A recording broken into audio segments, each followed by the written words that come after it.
Tujuan pembelajarannya berbeda. Hari ini tujuan pembelajarannya adalah anak-anak nanti bisa menjelaskan macam-macam sudut, bisa menyebutkan macam-macam sudut. Itu tujuan pembelajaran pelajaran matematika untuk hari ini. Untuk yang kemarin kita sudah belajar mengenai sudut, bahwa sudut itu memiliki tiga apa nak? Bagian utama. Yo, yang satu apa? Ternyata masih ingat ya, ruas garis atau sinar lurus. Bagian pertama. Bagian kedua, titik sudut. Sudut atau sumbu sudut. Yang ketiga,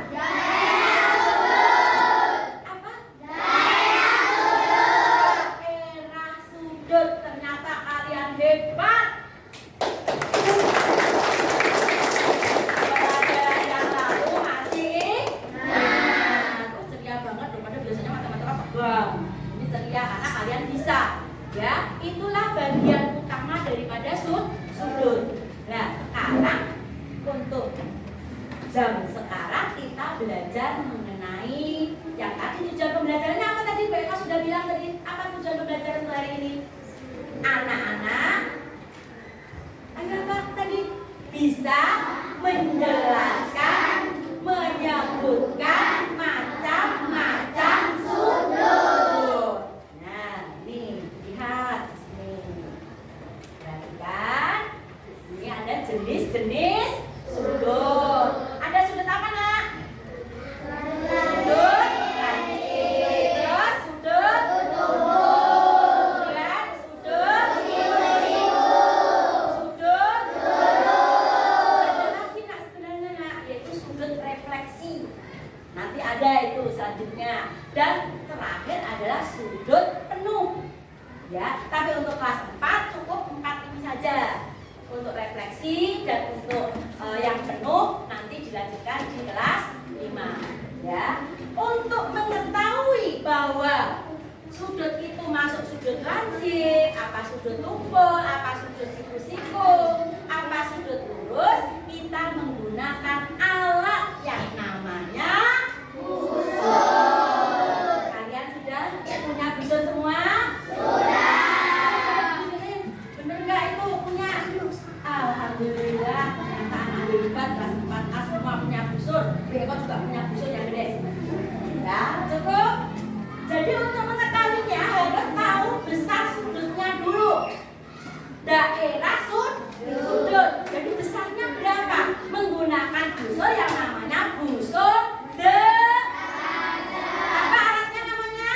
Busur derajat. Busur derajat adalah alat untuk mengukur besarnya sudut. Jadi daerah sudut tadi diukur untuk mengetahui mana siku sudut lancip, mana sudut siku-siku, mana sudut tumpul dan sudut lurus. Perhatikan, busur derajat ini ada bagian-bagiannya juga. Ya, yang pertama ini, yang bawah ini namanya diameter. Coba lihat, kamu bisa memegang yang paling bawah ini namanya diameter atau garis tengah. Apa nak? Atau garis tengah. Busur yang kita pegang ini, semuanya megang busur ini, busur derajat. Ini adalah setengah lingkaran. Setengah lingkaran. Jadi di setengah lingkaran memiliki diameter ini. Ini diameter atau garis tengah. Garis tengah.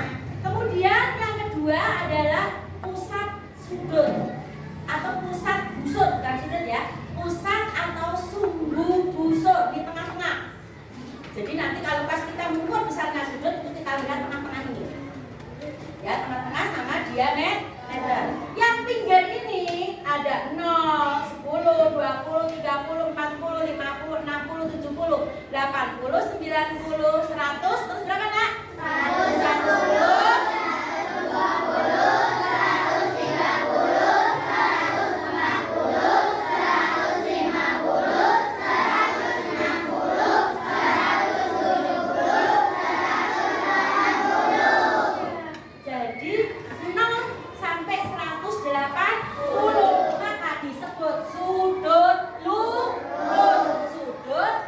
besarnya 180 derajat.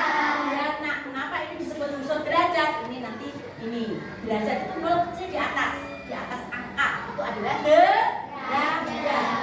Ya, jadi ini setengah lingkaran ini memiliki besar sudut 180 derajat.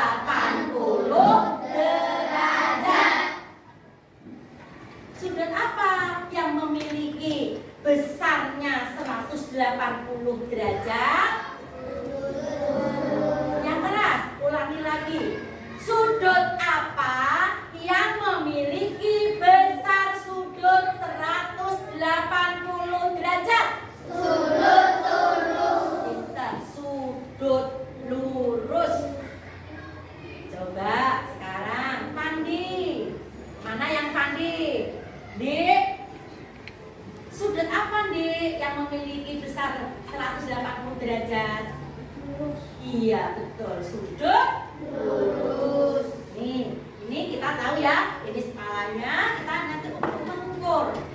Nah, di sini dijelaskan bahwa sudut lancip sebuah sudut yang besarnya kurang dari 90 derajat.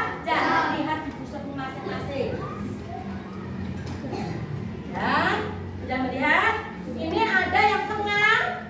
Tengah ini adalah angka berapa nak? 90. Ya, 90. Kalau kurang dari 90, ingat kita kalau mengukur mulai dari angka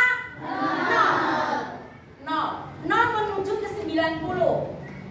Kalau misalnya kurang dari 90 besar sudutnya, maka disebut sudut lancip. Misalnya sebuah sudut, misalnya ini kita ukur, ya kita ukur. Ini pakai kalau ini tertutup tidak transparan, sekarang kita pakai ini yang transparan, ya kita yang transparan. Dimulai dari 0 Kemudian kita lihat ini adalah angka berapa nak? 50. Kalau angka 50 berarti di sini adalah besar sudutnya AOB. Ini nama sudutnya adalah apa nak? AOB. Titik pusatnya adalah O. Titik pusatnya apa? O. Ini disebut sudut apa namanya? AOB. Besar sudutnya berapa tadi setelah diukur dengan busur? 50 derajat. Jadi sudut yang besarnya 50 derajat termasuk sudut lancip. Seandainya Bu Eko membuat sudut yang besar sudutnya adalah 89 derajat. 89 derajat. Apakah sudut itu termasuk sudut lancip? Ya apa tidak? Di bawah 90 termasuk sudut lancip. Apakah besar sudut 89 derajat itu masuk ke sudut lancip? Ya apa enggak? Iya. Ulangi. Ya atau tidak? Iya. Yang tunjuk jari coba. Ayo, yang dia tunjuk jari. Kok bisa yang sudut misalnya 89 derajat masuk ke sudut lancip? Cukup. Talita, mengapa itu masuk ke sudut lancip? Karena di bawah angka 90. Betul sekali. Ya, karena di bawah 90 derajat. Nih, besarnya kurang dari 90 derajat. Nih, ada kata kurang. Apakah 89 kurang dari 90? Ya, berarti termasuk sudut lancip. 50 derajat masuk ke sudut apa? 20 derajat. 10 derajat. Jadi kita mengukurnya tadi sudah tahu ya. Nanti pada pertemuan berikutnya kita akan belajar mengerjakan yaitu menggambar bermacam-macam sudut. Lanjut ke sudut siku-siku. Sudut siku-siku ada sebuah sudut yang besarnya 90 derajat. 90 derajat yaitu memiliki garis tegak lurus. Ini tegak, ini lurus. A ke O atau O ke A ya nyebutnya ya. Garis O ke A, sinar O ke A ini adalah tegak. O ke B lurus. Jadi sudut yang memiliki tegak lurus itu pasti memiliki besar sudut 90 derajat. Disebut siku-siku. Lihat ada gambar seperti L. Nah. Ada tulisan L ini terlihat nggak? L ini adalah tegak lurus. Jelas? Jadi O ke A namanya garis tegak atau senar tegak. Kenapa disebut senar? Karena di sini ada tanda panah, ruas garis atau sinar. Yang garis kedua yaitu O ke B.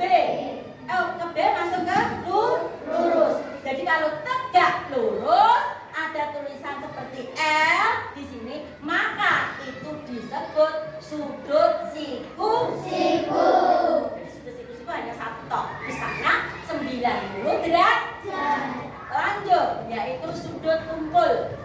Sudut tumpul ada sebuah sudut yang besar antara 90 derajat sampai dengan 180 derajat. Yo, siapa yang ke depan mau mengukur pakai busur masing-masing? Yo, siapa yang berani ke depan? Ini diukur ada berapa besar sudutnya? Ya cepat. Ke depan.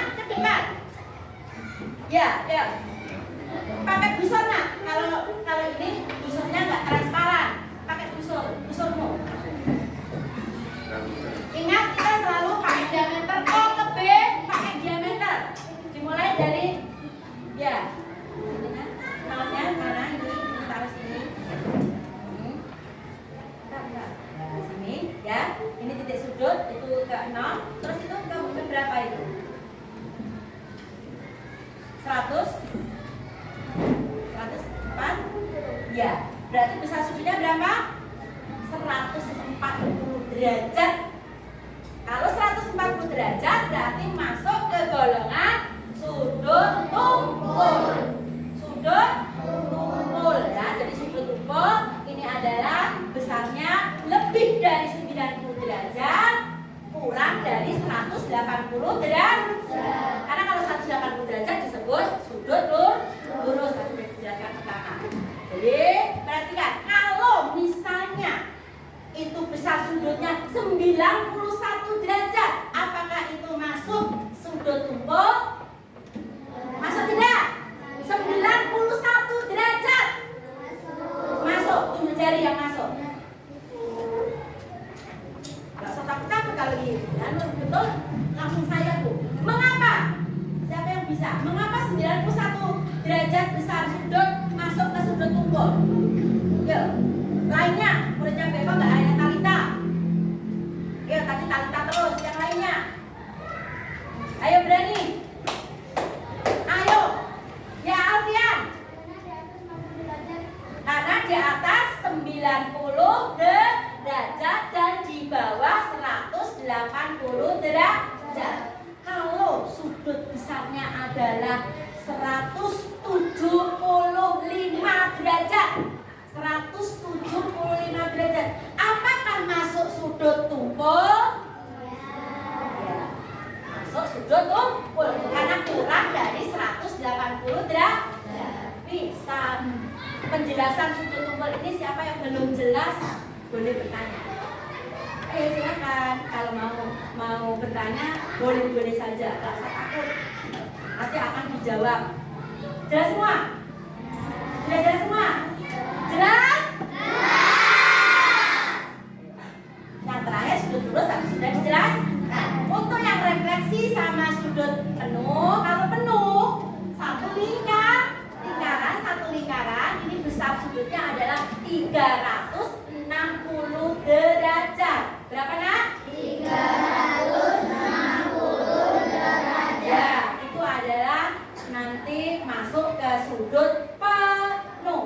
Nah, kalau refleksi itu nanti 180 derajat sampai 360 derajat. Itu nanti sudut refleksi. Itu nanti kelas 5. Untuk yang kelas 4 hanya sampai ke sudut lurus.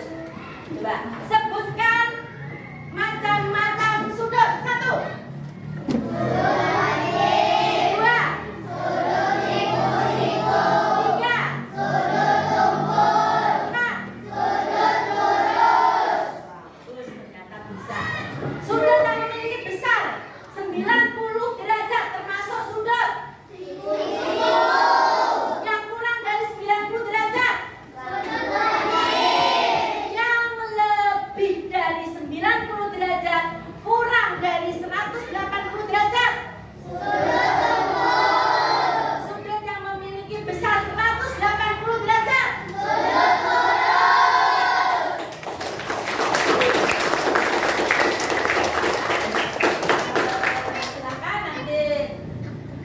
Habis ini kita belajar kelompok, mengerjakan kelompok, nanti bermacam-macam kelompok yang nanti akan dikerjakan secara bersama